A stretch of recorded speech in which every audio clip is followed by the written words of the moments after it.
Uh, Good morning, everybody. Today's clinical grand rounds will be presented by Division of Pain Medicine, Department of Anaesthesiology. So, uh, First of all, a brief history of the patient. A 38-year-old male patient came to our OPD with low back pain with radiation to left leg since 1 year. He was having sharp shooting type of pain and which was associated with tingling and numbness. The pain aggravated on walking 200 meters and it was relieved on taking rest. There was no aggravation with bending forwards or on lateral rotation. There was no history of antecedent trauma. There was no history of any joint pain or any morning stiffness. It was not associated with any discoloration of limb, and there was no history of weight loss or any diurnal variation of pain. On examination, there was slight midline tenderness. There was no paramedian tenderness. Straight leg test on the left side was positive at 50 degree, whereas on the right side it was positive at 60 degree.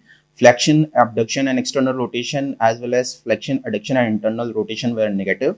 McKenzie test resulted in decentralization of pain towards left lower limb. Motor power was 4/5 on the left side. Sensory examination revealed slight decrease in sensation over left dorsal aspect of the foot. Reflexes were all normal. So, coming to differential diagnosis, these were the various differential diagnoses which crossed our mind. This couldn't be intrinsic disc disease because McKenzie test resulted in decentralization. Myofascial pain was ruled out because straight leg raise test was positive at greater than 30 degree and there wasn't any tightness of paraspinal muscle. And this wasn't Bertolotti syndrome because there was no tenderness at paramedian L5S1 area. Then coming to piriformis syndrome, the flexion, adduction, and internal rotation test as well as hip abduction test wasn't painful. And there was no tenderness in the paramedian area, and external and lateral rotation wasn't painful. So it wasn't facet joint arthropathy as well. Then flexion, abduction, and external rotation tests were negative, and there was no tenderness present in joint area. So SI joint arthropathy was also ruled out. So back pain, the patient's back pain was associated with prominent left-sided linear radiculopathy, which was associated with tingling and numbness. So it pointed probably towards prolapsed intervertebral disc. So we went ahead and ordered some basic investigation as well as imaging studies. His blood investigations came out to be normal. And these are the dynamic x-rays which we ordered to rule out any listhesis, and it was also normal. Now coming to MRI, MRI revealed grade 3 disc desiccation with diffuse disc bulge with posterior central disc extrusion, which was causing severe spinal stenosis, and his spinal diameter was 7.4 mm. Left lateral recess showed grade 3 severity, and this was all at L3, L4 level. L4, L5 revealed annular tear with narrowing of bilateral lateral recess with compression of traversing root. You can see slight ligamentum flavum hypertrophy here as well. Now we managed the patient. We gave him 4 months of conservative management. We started him off on pregabalin 75 mg OD, and then we escalated the dose to 150 mg per day, and it didn't work out. Then we offered him transforaminal epidural steroid injection at left L3, L4 level, but it also didn't cause any relief of pain. Then interlaminar endoscopic discectomy with unilateral laminotomy and phlebectomy under local anesthesia was planned for this patient. So starting off, let's have a basic understanding of fluoroanatomy of lumbar spine because we'll be talking about this, about spine a lot. So these are the vertebral bodies, and then between the vertebral body, these are the discs. Then there is spinous process. These are the inferior articular process, and these are the superior articular process. Now you can very well see here, this is the interlaminar window where we will be putting our endoscope, and these are the rostral and as well as caudal laminas, which are very important landmark for docking. So this is the basic idea of interlaminar approach. As the name suggests, we are going into the interlaminar space, and this will be our route of entry. So this is the basic OR setup. Now coming to skin markings, inferior margin of the rostral lamina involved, this one, of the involved side and level is targeted. Local anesthesia is infiltrated over the area. Now coming to docking, dilator is docked over the inferior edge of the rostral lamina and working sheet is inserted over it and position is confirmed on the lateral fluoroscopic view. Glitches. So you can see very well here the dilator and the sheath are docked over the inferior edge of lamina and it is confirmed on AP as well as lateral view. The next step involved preparing an entryway. Endoscope is then inserted and superficial tissue is cleared. You can see superficial tissue being cleared with the help of RF cautery. Videos. The next step involved clearing of the inferior margin of rostral lamina, which is defined using RF probe. You can see the probe here, and the white thing over here is the rostral lamina. You can very well see it is getting cleared off with the help of RF cautery.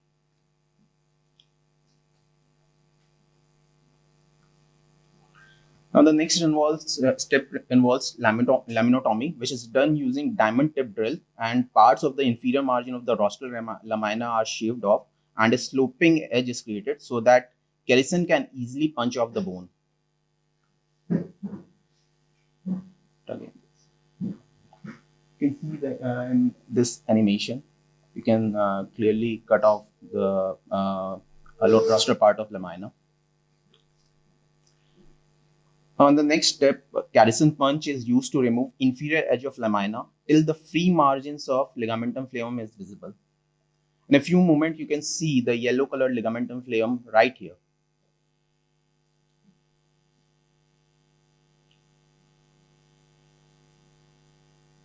And the bleeders are taken care of with the help of cautery as well.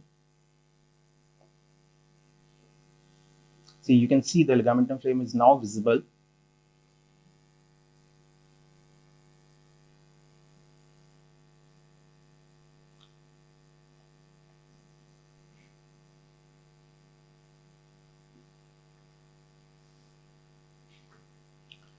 Okay.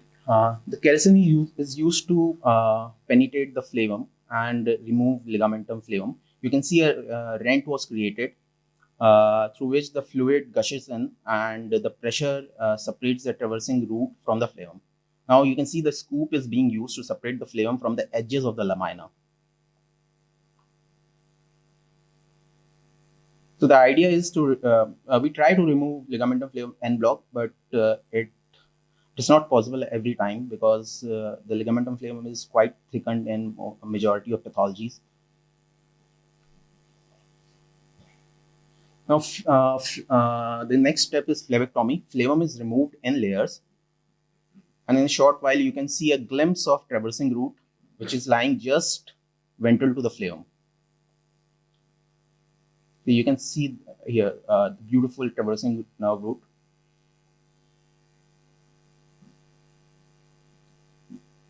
This is a traversing root. So we are working very close to the traversing nerve root. To the roots is the white protruded disc material. You can see here this white material is the disc material. Traversing root is teased off the disc material using hook. You can see a hook which is teasing off the traversing root.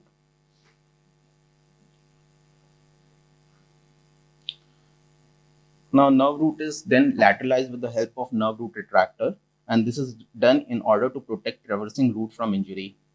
The video is not getting played. You can see the picture here.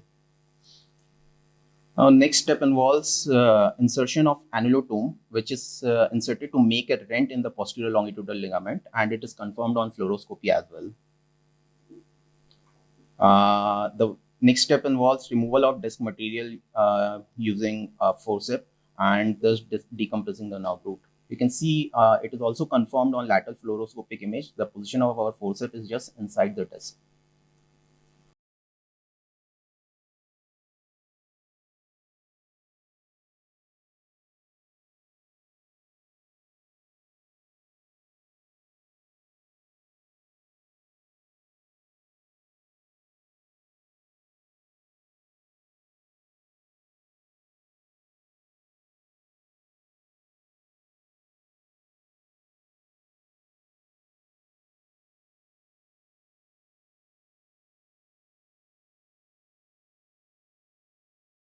And once decompression is achieved, a drain is left in situ and secured in place.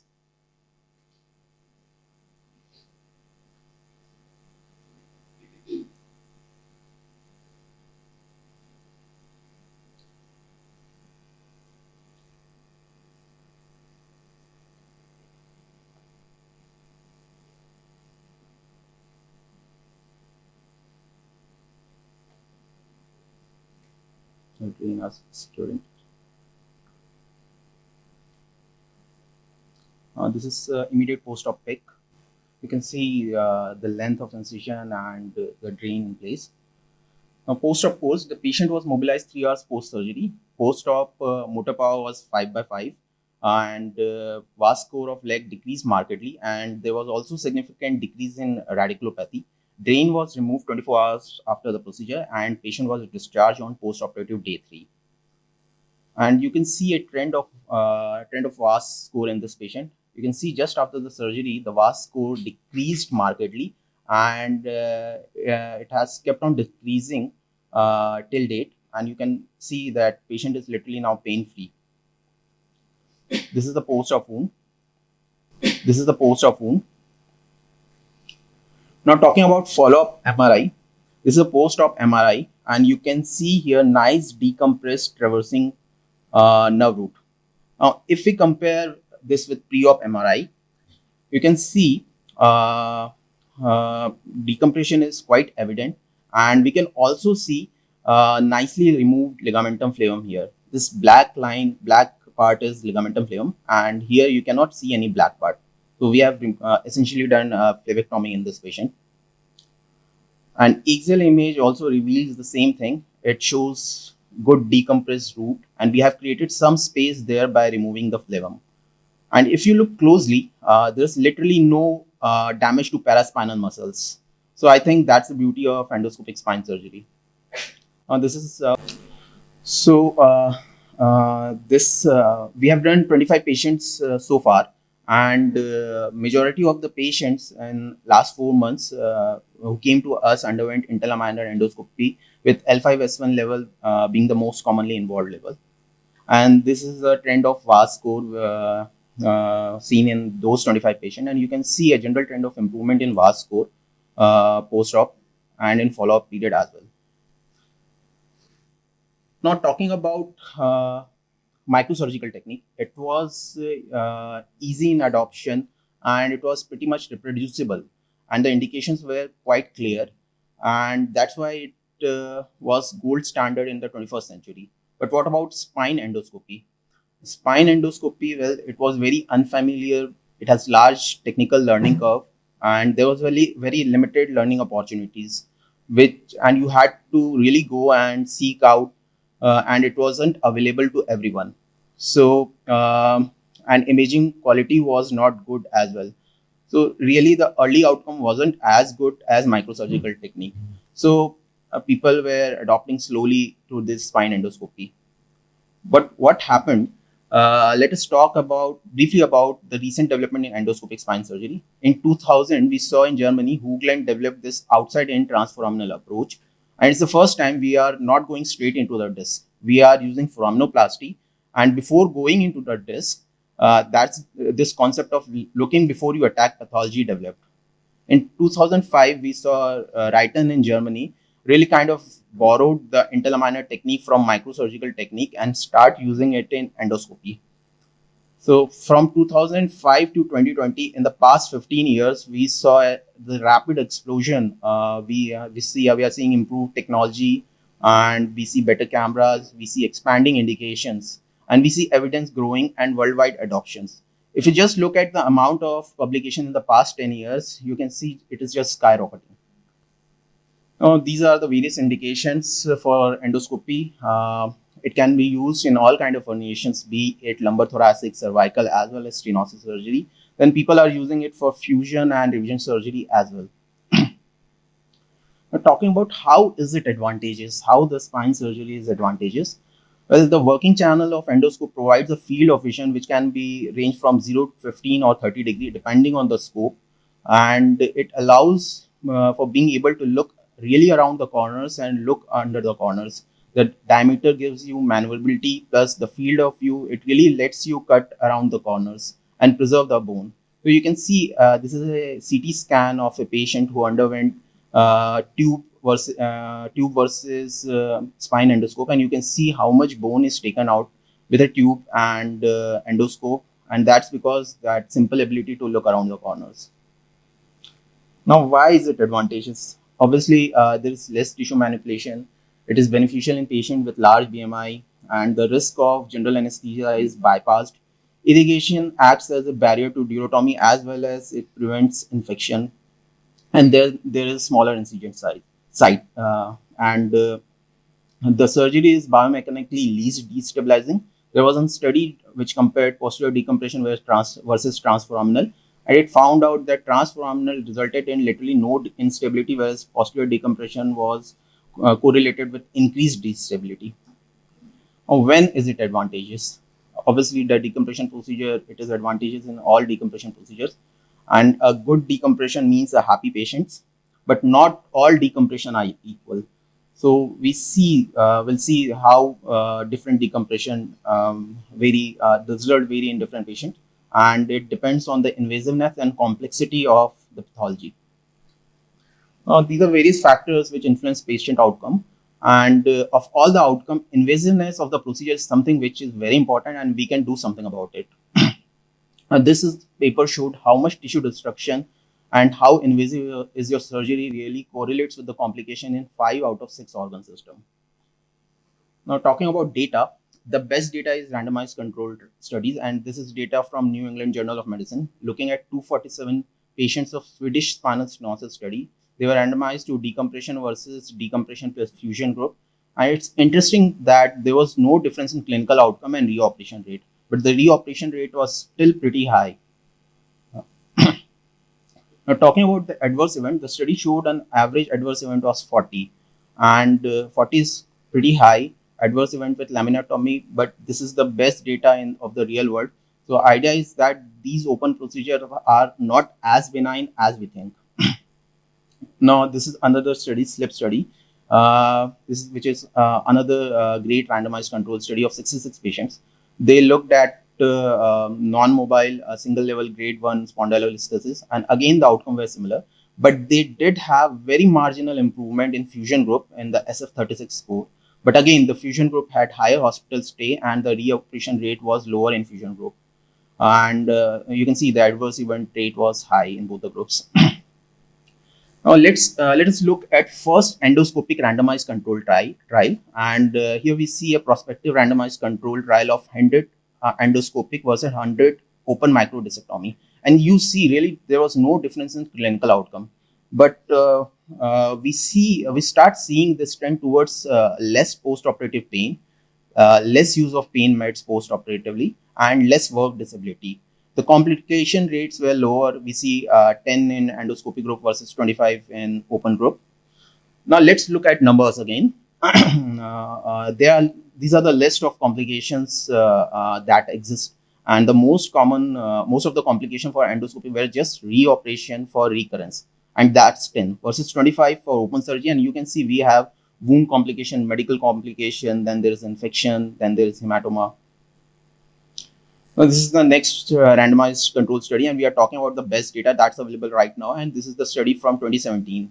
This is a prospective RCT of 74 patients who underwent endoscopic transforaminal versus 69 patients who underwent open disc. And we see, again, functional outcome is pretty much the same in both the groups. Revision rate is also pretty much the same, and complication rate is similar as well. But again, the most common complication for transforaminal is just transient dysesthesia. So I think we are trying to see that qualitatively complications are different, but endoscopic group had less leg pain at 2-year follow-up, and endoscopic group patients in endoscopic group were more satisfied with the procedure, and they had a shorter hospital stay. This is recent article. Sorry? How short is the hospital stay? Is it significant? Yes, ma'am, it was significant. 0.7 as compared to 4.7, something like that. Yes. Have you also estimated the operative time for surgery? This was estimated in other study, operative time was more in endoscopic as compared to microsurgical, because it has obviously it has got some learning curve, so operating time was more, but estimated blood loss was less in endoscopic spine as compared to microdiscectomy.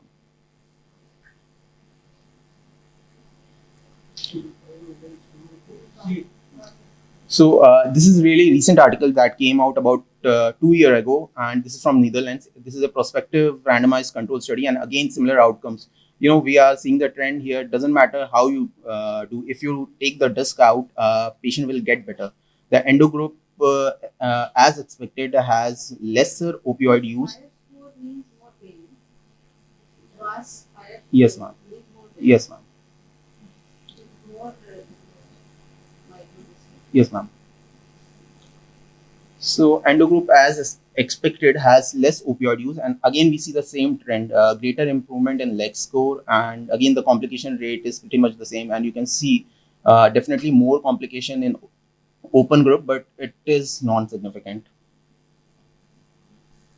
Um, Now this is a study which was done for endoscopic stenosis surgery, and just look at the treatment of spine stenosis with endoscopic approach. Clinical outcome, there was no difference, but look at the complication rate of 1.2% in endo group versus 8.8 for open group, and obviously there was less opioid use and quicker discharge in endo group.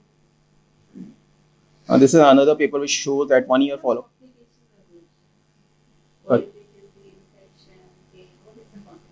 Ma'am, in endo group, the complications are quite transient, like dysesthesia, or there can be recurrence. But in discectomy group, they were major, like medical complications, hematoma formation, and resurgery. They were like this.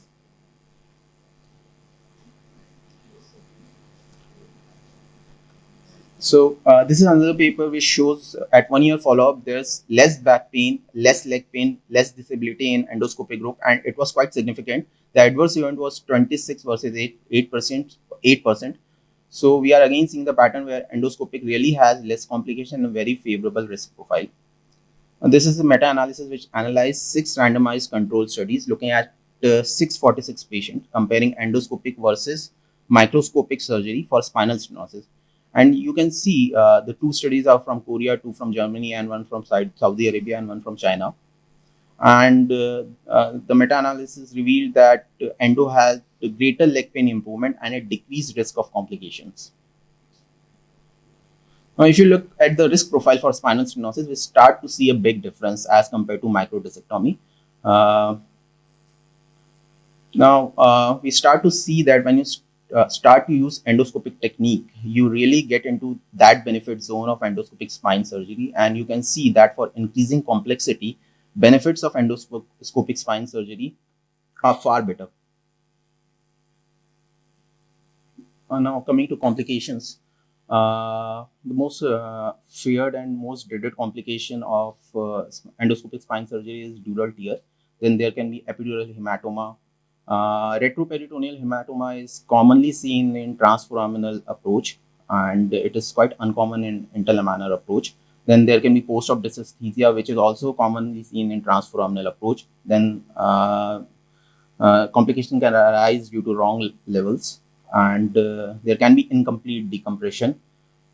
The complication can be due to recurrent disc. There can be increased epidural pressure due to the continuous irrigating fluid, and there can be infection. And obviously, if we remove more bone than required, then there can be instability.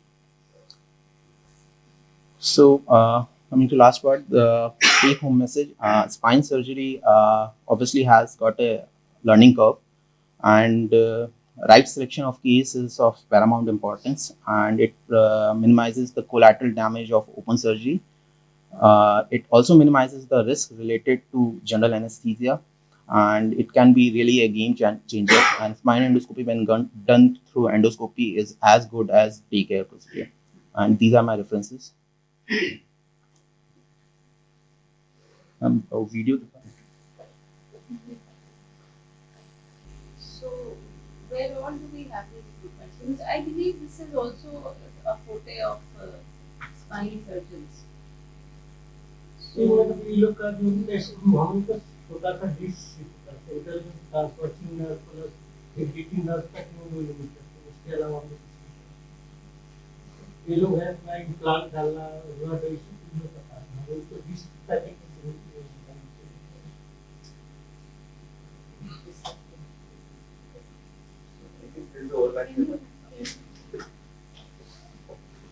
He presented very good data.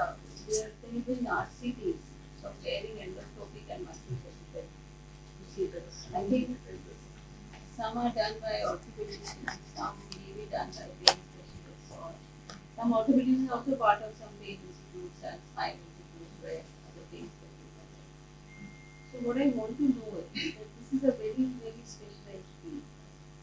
And there are two disciplines, two or three, maybe trauma surgery and surgery is also very different. Neurosurgery. So, what should be one administrative approach towards this? I think you can have collaboration amongst yourselves. And we can look at a broader platform. Here in and secondly, I just want to know the local situation, how good it is in their country. Where should a patient go? I think that's a very controversial thing, ma'am. There have been a lot of overlaps, I understand. All I can say is what I think Dr. Ajit, I missed a few of the slides because I was in the office. I knew that there's this case presentation on endoscopic discectomy. Now, endoscopic discectomy is done by orthopedic spine surgeons, neuro spine surgeons, and pain specialists are new to this field, I understand. They've been doing other kind of interventions like nucleoplasties and where you just do what do you call thermal probing and those kind of things. Radio frequency ablation of the nerve roots and those things were common. Endoscopic discectomy, I think it's new for pain specialists. It's definitely very what do you call technically demanding and it needs formal training for it. And if I missed the slides, but if you go by the literature, whether you do endoscopic, whether you do microscope, or you do with tubular retractors, the outcomes are same. The outcomes are same. And there have been a lot of studies where they say that even if you don't operate, the outcomes are same. So discectomy is done mainly for a pain which patient is not able to tolerate. It's primarily done for leg pain. It is not done for back pain. So all in all, I want to say that it's a very subjective kind of a surgery, discectomy, and I've seen myself that patients do get better, but even if the conservative treatment, they are equally good, ma'am. Yeah. Yes, So that's yes. If I may, I want to add a point. That was a very good point raised out by sir. That if you don't want to do anything, then patient gets better. And I have shown this in my slide as well. What if patient has neurodeficit? No, then we have to operate. The Yes. progressive neural deficit is a definite indication. What But surgery is not done for EHL weakness or for drop, ma'am. You don't guarantee the patient that the patient will get better or his neurological deficit will get better. It may get better, but primarily the surgery is done for the radicular pain, which is not getting better. So, ma'am, this is the slide which I want to. You can see here. If we do discectomy, the advantage over open surgery is not that much because the advantage is quite subtle, and we want very high powered study and very good study to get into that benefit zone. So discectomy falls here, and once you get into the laminectomy, which is more invasive surgery, you get to see the benefit zone. You really get into the green is endoscopy? green is traditional spine surgery, and red is our endoscopy. Complications are much higher with green, right? Obviously, so this is the endoscopic For benefit zone, laminectomy. which is quite more invasive surgery. But for lesser invasive surgery, you really don't see any difference in the outcome as told by sir. So again, when laminectomy is not the surgery for and vertical prolapse and the vertical disc. only for decompression. It's Decompression. mainly for a more severe decompression. Yes. Severe compression. More invasive surgery. It's invasive. World That's over. what he said, that they need a very careful selection of cases. So what are the cases which we select for your procedure when you want to Um, do yeah. endoscopic? That So depends. endoscopic to कोई भी कर और endoscopy That depends, ma'am. To start with, we have to start with the easy cases like discectomy, which is quite easy. And uh, if there is, that depends on the patient. If there is any ligamentum flaum hypertrophy, if we call it a compartment syndrome. Mainly जो था medical treatment. Mainly madam जो case जो होता है medical treatment जिसमें काम नहीं करता है, जिसमें फेल हो रहा है, जिसे हम लोग प्रीगाबालिन और सब एनाल्जेसिक एंड सब न्यूरोट्रोपिक एजेंट देखे, उससे रिकवरी नहीं हो, then we plan for this specially न ट्रांसवर्सिंग और रिजेक्टिंग नर्व, दोनों नर्व को हम लोग टारगेट करते हैं डिपेंडिंग ऑन पैथोलॉजी, जिसे इसमें ट्रांसवर्सिंग नर्व का compression.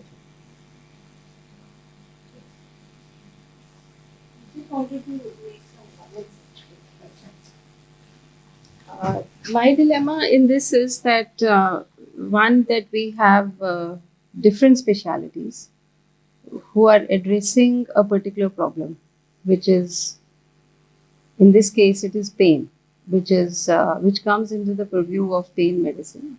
Any kind of pain can come under purview of pain medicine, and if they want to cure it radically, I mean, they would be ready to do certain procedures. But pain is also a manifestation of many diseases, like if you say that there is some pancreatitis going on and there is pain, you will not refer this patient to pain medicine, you will refer this patient somewhere else. But pain medicine will also come into play if you have to give relief to the patient. So what I feel is that this should be a very collaborative exercise. And that is why for this type of things, people have common facilities, which are like some people call it pain institute, or some people call it spine institute, in which, they have different specialities who come and they select their cases, the ones which they can relieve better in a more cost effective way. Then they will take up those cases, and the ones which need surgical intervention, which is done by spine surgeons, they would take up those cases.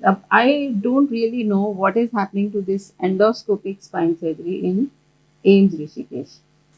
What is happening? Where is it being practiced more?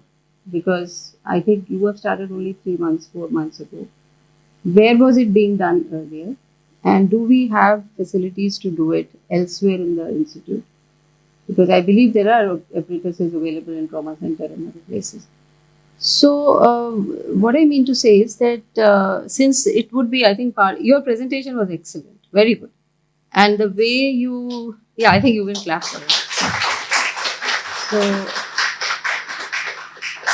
the way you build up your case and, the good work that you people have done, you have done 25 cases, which are mostly successful, I believe. You should actually publish this, material that you have. But I think it would also be a good idea to get into a trial. Many trials have been done. They were once published in New England Journal of Medicine and others.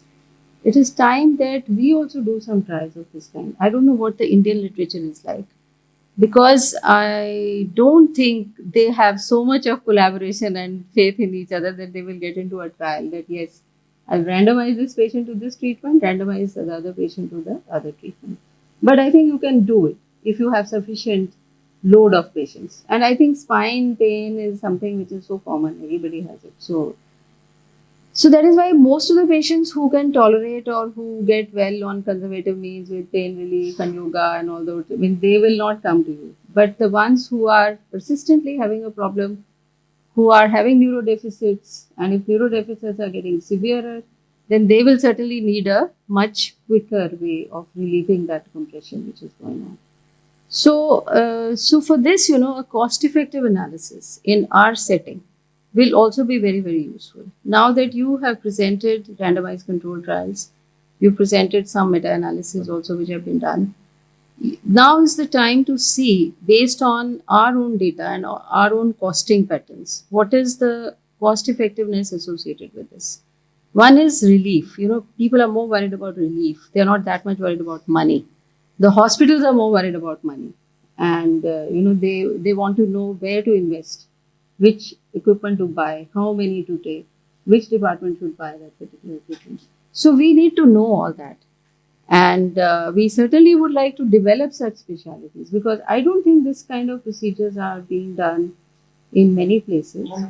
There are a lot of, there were some people in Chandigarh also, there was a special center for this, because one person who acquired that skill started doing it, and he would do it very well, so they started doing it. And as procedures pick up, sometimes people just start doing them for a heck of it. So that also why you have to know whether it is properly indicated or not. So anyway, those things come up with as the learning curve increases and the people's faith in procedures increases. So this is the extra work which you can do on whatever review you've already done. You already are very well versed with whatever literature is there. You should look up some Indian literature, and you should also look up whether in India you can do a trial like this. Maybe you can do a multicentric trial if you don't have enough patients, because you have to select a lot of patients.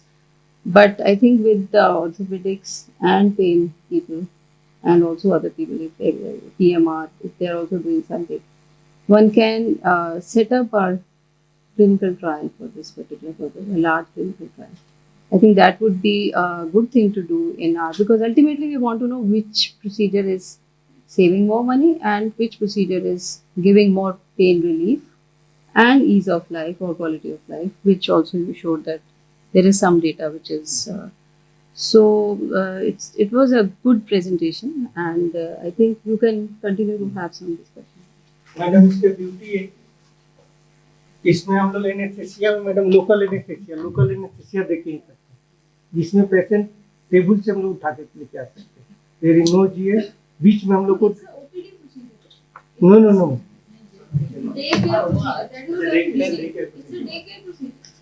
मतलब कर सकते हैं, लेकिन होता क्योंकि Morning comes, evening goes. जी, लेकिन हम लोग को इसमें सेटिंग में थोड़ा दिक्कत होता है, नया भी है तो सीआर को रोटेट, इसमें टाइम टेकिंग है 2.5 आवर लगेगा. सीआर को रोटेट करना कुछ. So is that because of how much time do you do? So again, there's learning curve to every surgery, man. Again, this endoscopic discectomy is a technically advanced procedure. And initially, we all say learning curve is like 30 cases to 50 cases, depending on how challenging the surgery is. So minimum 50 cases, and then you have to do that learning curve. Then your duration will come down. People who are, again, in India, but there are plenty of centers where they're doing, because this is like... They have like a center for this. They need a center where all kind of people are participating. There are some advanced centers where they're doing high volume endoscopic work, because this is one of the viable surgeries in private sector. Patient also will come, patients are intolerant to pain, they want to get rid of their pain. Morning they admit, get admitted, in evening they go home. People are doing 12, 15, 20 cases per day. That's the volume of cases. Mostly it is orthopedic. Ortho or neurospine surgeons. I've not seen anesthesiologists perform that. I'm not aware. Can you tell us what is the scene in anesthesia or in pain medicine in India? India में best all in India में madam कम से कम 22 centre है. UP में करीब 7 centre है जहाँ पर endoscopy pen वाले का एनेस्थेसिया वाले का है. केजीएमसी में है, आरएमएल में है, के उधर संजय गांधी में, बीएचयू में मैडम. सर टीएमएस में भी हो रहा है. I've seen few of the pain specialists in Dehradun, yes. But they usually have a spine surgeon, ortho or neurospine surgeon in their team. Yeah, that's how it's seen in Dehradun. I don't know about the institutes how they are doing it in AIIMS Delhi. Mostly they are into pain procedures as in blocks. They do a lot of blocks, and as we were talking, they do radiofrequency ablations and nucleoplasties, annuloplasties. Those procedures are done, but not endoscopic discectomy. Those procedures be comparative to this. Can you answer this question? If you do radio ablation or something which is madam also invasive or non-invasive. इसमें madam हम लोग एक ही कर सकते हैं. This is RF में बैक्लोप्लास्टी. 2 needle ले जाके हम लोग डिस्क के जो स्पेन सप्लाई हो रहा है पेडिवर्टिब्रल साइनल वर्टिब्रल नर्व तक, उसको दोनों साइड हम लोग लाइसिस करते हैं. वो ट्रांजिएंट होता है, उसमें 3 मंथ 4 मंथ की रिकवरी हो जाता है. नर्व का जो पेन है वो रिपीट होता है, लेकिन ये परमानेंट है. And any long-term follow-up available on clinical? Uh, Any recurrence or where Oh. needed to open or so, ma'am, we are still following up the patient, but there are no recurrence as of now. it is very important to Yes, know ma'am. the- have good data.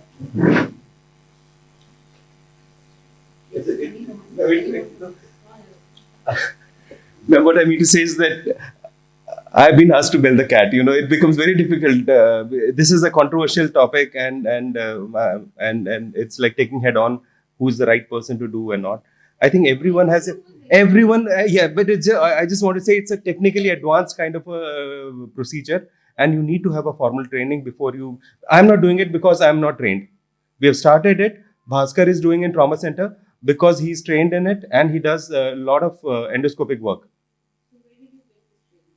There are majorly there are no institutes or central institutes which are doing it. As you were rightly saying, there's a guy in Chandigarh, Mohinder Kaushal or something. Yeah, so he does a lot of endoscopic work. I remember, and there are mostly it is done in private. It's not done in institutes, ma'am. It's mainly done in private. If we start a course for this, if, as you said, it is something which needs training. I don't know where you got trained, but you can. So we can have a course of endoscopy like a fellowship or something, in which you can, train me. Because I don't think we have. We don't have it, ma'am. But first, we need to get trained in it, ma'am. That's what I mean to say. We need to get through that learning curve. Yeah. There are centers in Hyderabad who are doing volumes, high volumes, ma'am, very high volumes. Mumbai, Delhi, there are plenty of centers, but most of them are in private. They are not in government, ma'am. As you said, it is better sustainable in fact. Yeah, I mean because it's like a lot of money. Do some training and they start. Yes, yes. So this will be a very lucrative thing for travel agents or anybody to take up this. Yes, so work. they have to be getting this thing. They are very good. As of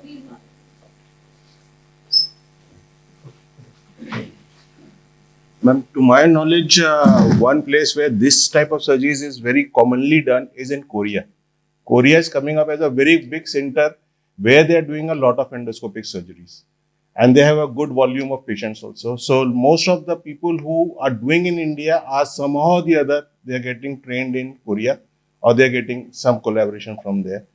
Other centers like what he's talking about, Hyderabad, I know of one center in Ahmedabad, which is a very high volume center that they are doing. SGPGI has also started, BHU at one time was the hub which started this procedure. And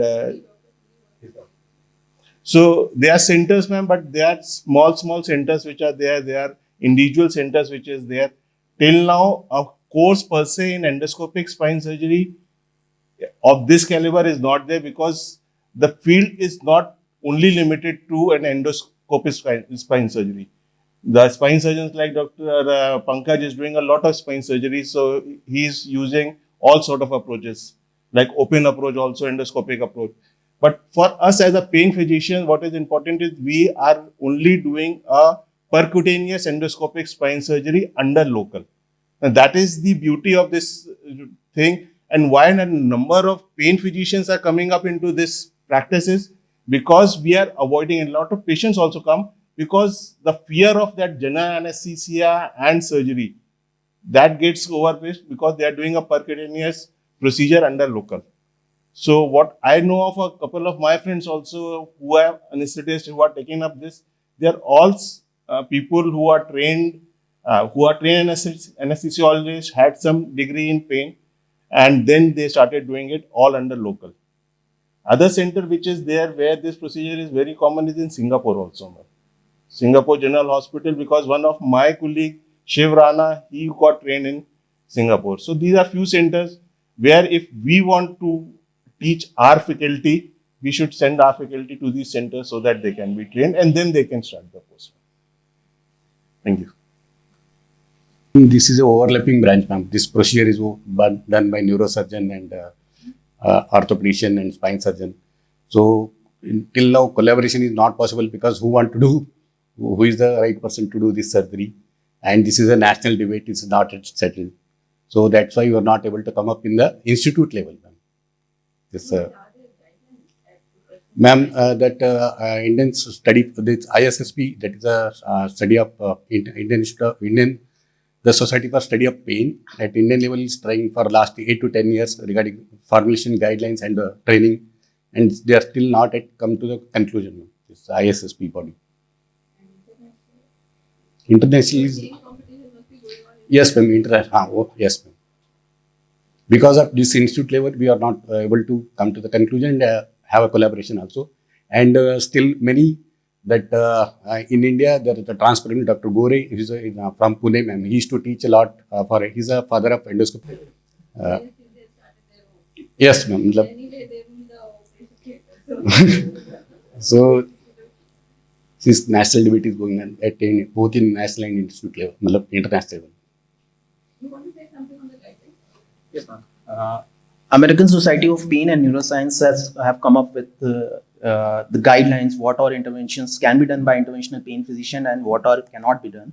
So they have clearly mandated that interventional pain physician with proper training can do up to fixation. So they have come up with a paper in 2023. Oh, that's international guideline. I don't want to. You can look at the procedure because you could not see it in our days. So we will be putting these presentations on our AIIMS Rishikesh Digital Academy, which is a website, which will be linked to our website, and all these presentations after we have like presents, to each other updates. So we are putting them on the Google YouTube. I'm sure there will be a lot of people interested in seeing this. So work with everybody so that we can make it a very good resource for teaching. And those who miss out, they can also see them. So, thank you very much. Thank you, ma'am.